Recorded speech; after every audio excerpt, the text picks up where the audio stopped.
నిన్నే ఇష్టపడ్డాను part 10. Kiran tiffin చేస్తూ ఉండగా అక్కడికి అరవింద్ వస్తాడు. కిరణ్ని చూసి, నువ్వు చేస్తుంది ఏం బాగోలేదు. ఏంటి, టిఫిన్ చేయటమా? అవును, ఈరోజు టిఫిన్ ఎవరు చేశారో కానీ చాలా చెత్తగా ఉంది. నేను మాట్లాడుతుంది టిఫిన్ గురించి కాదు. మరి నీకు తెలుసు నేను దేని గురించి మాట్లాడుతున్నానో. నాకైతే అర్థం కావటం లేదు, దేని గురించి మాట్లాడుతున్నావో. సంగీత గారి విషయంలో నువ్వు చేస్తుంది ఏం బాగోలేదు. బాబును నీకు ఇవ్వమని బెదిరిస్తున్నావంట. ఆవిడ చాలా బాధపడుతుంది అని అంటాడు అరవింద్. ఆ అమ్మాయిని ఇంతవరకు బాధ పెట్టింది సరిపోలేదా, ఇంకా బాధ పెడుతున్నావు అని ఇండైరెక్ట్గా కిరణ్ అంటుంది వాళ్ళమ్మ సీత. నేనేం ఎవరిని బాధ పెట్టట్లేదు. నా కొడుకు నాకు కావాలి అంటున్నాను. మీరు మాత్రం మీ కొడుకు కోసం హెల్త్ బాగోలేదని డ్రామాలు వేసి ఇంటికి రప్పించుకోవచ్చు. నేను మాత్రం నా బిడ్డను నాకు ఇవ్వమని అడగటం తప్ప? వీడికెలా తెలిసింది అని ఆలోచిస్తూ ఉంటుంది సీత. అంతగా బుర్ర బద్దలు కొట్టుకోవాల్సిన అవసరం లేదు. మీరే హాస్పిటల్లో మాట్లాడుకుంటుంటే విన్నాను.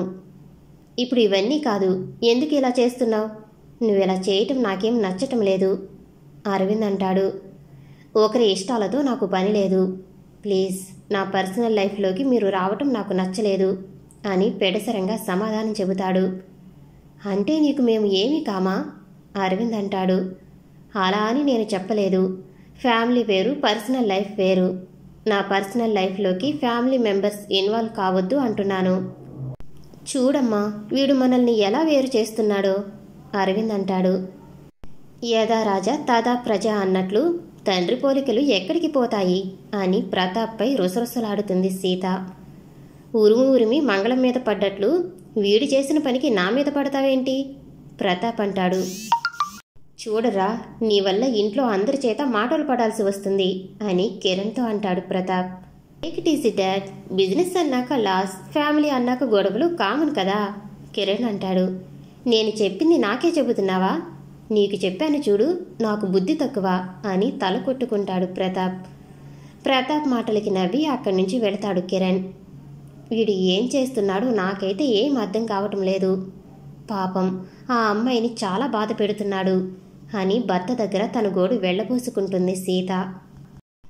ఏంటమ్మా, బాబును స్కూల్కి తీసుకొచ్చావు? ఇంట్లో మీ పిన్ని ఉంది కదా, ఆవిడకిచ్చి రావచ్చు కదా రాజశేఖర్ అంటాడు. ఏం లేదు బాబాయ్ గారు, బాబుకు రాత్రి నుంచి కొంచెం ఒంట్లో బాగోలేదు, అందుకే తీసుకొచ్చాను. ఓ అలాగా, అయితే నువ్వు లీవ్ పెట్టొచ్చు కదమ్మా. మొన్నే పెళ్ళని 2 రోజులు లీవ్ పెట్టాను. మళ్ళీ లీవ్ అంటే బాగోదులేండి. అయినా ఈరోజు హాఫే కదా, నేను మేనేజ్ చేసుకుంటానులేండి. సరేనమ్మా, నీ ఇష్టం. ఇంకొంచెం సేపట్లో పేరెంట్స్ మీటింగ్ ఉంది, గుర్తుంది కదా? గుర్తుంది బాబాయ్ గారు. సరేనమ్మా, నేను వెళ్తున్నాను, నువ్వు కూడా వచ్చేయి. అలాగే. సిరికి కుదరకపోవటంతో పేరెంట్స్ మీటింగ్కి సీత వస్తుంది. సంగీత అక్కడ పనిచేసే వాళ్ల చేతికి బాబును ఆడించమని ఇచ్చి ఆడిటోరియంకు వస్తుంది.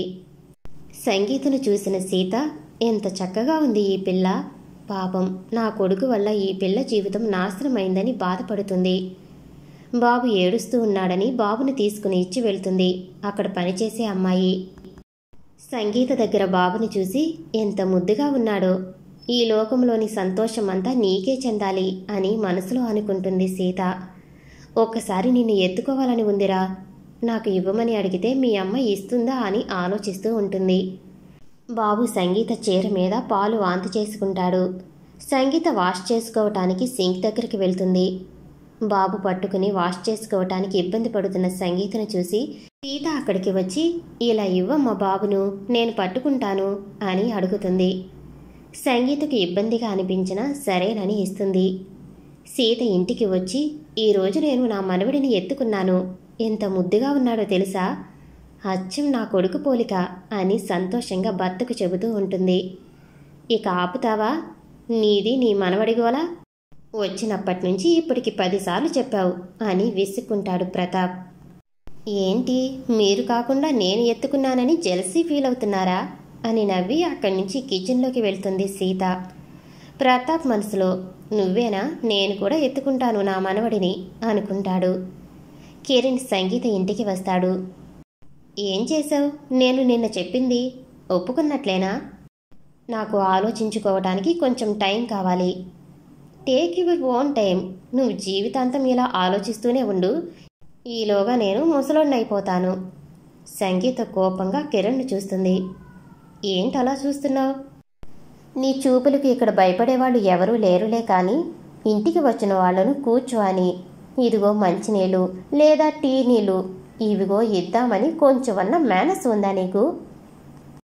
ఇంటికి వచ్చిన వాడికి మర్యాద ఇవ్వాలని తెలీదా? నువ్వేమి ఇంటి అల్లుడివి కావు నీకు మర్యాదలు చేయటానికి. అవ్వచ్చేమో, ఎవరికి ఏం తెలుసు. నీకు అంత సీన్ లేదులే. సరేలే, ఇప్పుడు ఆ టాపిక్ ఎందుకు, కానీ నేను చెప్పింది ఏం చేసావు? ఆలోచించాలని చెప్పాను కదా. ఇక లాభం లేదు, ఇది ఒప్పుకునేలా లేదు. ఏదో ఒకటి చేయాలి అనుకుంటాడు మనసులో. నేను బాబుని తీసుకుని మా ఇంటికి వెళ్తాను, నువ్వు తీరిగ్గా కూర్చుని ఆలోచించుకో అని బాబుని తీసుకుని బయటకు రాబోతాడు. వీడు అన్నంత పని చేసేలా ఉన్నాడు అనుకుని, సరే నువ్వు చెప్పిన దానికి నేను ఒప్పుకుంటున్నాను. కిరణ్ సంతోషంగా సంగీత దగ్గరకు వచ్చి, నిజమా? నిజంగా నువ్వు పెళ్లికి ఒప్పుకున్నావా? ఐఎమ్ సో లక్కీ అని సంగీత భుజాలు పట్టుకుని కుదిపేస్తాడు. సంగీత కిరణ్ చేతులను విదిలించి, నేను ఒప్పుకుంది పెళ్లికి కాదు, లివింగ్ రిలేషన్షిప్కి. కిరణ్ కొంచెం డిసప్పాయింట్ అయ్యి, పెళ్లికి కదా, లివింగ్కా? ఏదో ఒకదానికి ఒప్పుకున్నావు, అదే చాలు కిరణ్ అంటాడు. ఎక్సైట్గా ఎక్కడ ఉంటామో చెప్పు, నువ్వెక్కడ ప్లాన్ తీసుకుని ఉందామంటే అక్కడ ఉందాం. Choice is your. ఇక్కడే ఉందాం, అది మా ఇంట్లోనే. మీ ఇంట్లోనా అని ఇల్లంతా పరీక్షగా చూస్తాడు. ఇక్కడ ఒక ఏసీ కూడా లేదు, ఎలా ఉంటాను చెప్పు? అదంతా నాకు తెలీదు. ఇక్కడ ఉండేటట్లు అయితే లీవింగ్లో ఉందాం, లేకపోతే నువ్వు వచ్చిన దారిన వెళ్ళిపో. ఇక కిరణ్, ఎక్కువ బెట్టి చేస్తే మొదటికే మోసం వచ్చేలా ఉంది, ఎలాగోలా అడ్జస్ట్ అవుదాం అనుకుని సరేలే అంటాడు. నాకు కొన్ని కండిషన్లు ఉన్నాయి, అవి ఒప్పుకుంటేనే నీతో పాటు ఉండటానికి ఒప్పుకుంటాను, లేకపోతే లేదు. ఏంటవి? ముందు ఈ పేపర్స్పై సంతకం చేయి, చెబుతాను. నువ్వు అడిగితే నా ప్రాణమే ఇస్తాను. సంతకం ఎంత పని, చేస్తాను అంటాడు. ఒక్కసారి చదువుకుని పెడితే మంచిదేమో. అవసరం లేదు అని సంతకం చేస్తాడు కిరణ్. నీ కర్మ అనుకుంటుంది సంగీత. అవును, అందులో ఏమున్నాయి? ఏంటంటే, ఈ ఇంట్లో నువ్వు ఉన్నంత వరకు వంట పని, ఇంటి పని, బాబుకు సంబంధించిన ప్రతి పని నువ్వే చూసుకోవాలి. ఈ పనులు అన్నీ నేను చేయటం ఏంటి? నాన్సెన్స్. ఒక పని మనిషిని పెట్టుకుంటే సరిపోతుంది కదా కిరణ్ అంటాడు. పని మనిషిని పోషించే కెపాసిటీ నా దగ్గర లేదు బాబు. నువ్వు మనీ పే చేయొద్దులే, నేను చేస్తాను. నీ దయా దాక్షిణ్యాలతో బ్రతికే కర్మ నాకేం పట్టలేదు. అబ్బా, ఇది మెడకేస్తే కాలికి, కాలికి వేస్తే మెడకు వేసేలా ఉంది. దీనితో వాదనెందుకులే అనుకుని నెక్స్ట్ ఏంటి అంటాడు. 2, నువ్వు రాత్రి 7 గంటలకల్లా ఇంట్లో ఉండాలి. 7 తర్వాత 1 నిమిషమైనా డోర్ తీయను. నాకు అప్పుడప్పుడు ఆఫీసులో వర్క్ ఎక్కువగా ఉండి లేట్ అవుతుంది. అప్పుడు ఏం చెయ్యాలి? అదంతా నాకు అనవసరం. 3, మందు, సిగరెట్ లాంటివి తాగటానికి ఒప్పుకోను. నాకు అలవాటు లేదులే, నువ్వేం భయపడకు. 4, ఇదిగో ఇది నా బెడ్రూమ్. ఇందులోకి అడుగు పెడితే ఆ మరుక్షణమే నీ లగేజ్ బయట ఉంటుంది. 5, ఇదే లాస్ట్, అలాగే ఇదే మెయిన్. నువ్వు నా దగ్గర పిచ్చి పిచ్చి వేషాలు వేస్తే ఒప్పుకోను. ఇప్పుడు నేను చెప్పిన దాంట్లో ఏదైనా క్రాష్ చేస్తే నువ్వు ఈ ఇంట్లో నుంచి వెళ్ళిపోవాలి. అలాగే జీవితంలో నుండి కూడా. ఇంకెప్పుడు బాబును కలవనని, ఇప్పుడు నేను చెప్పిన కండిషన్లకు ఒప్పుకోకపోయినా ఇంకెప్పుడు బాబును కలవనని నీ చేతులతో నువ్వు స్వయంగా సంతకం చేసిన పేపర్స్. ఇవి అన్నీ విన్న కిరణ్, ఇది చాలా చీటింగ్. హాస్టల్లో కూడా ఇన్ని కండిషన్లు ఎవరూ పెట్టరు.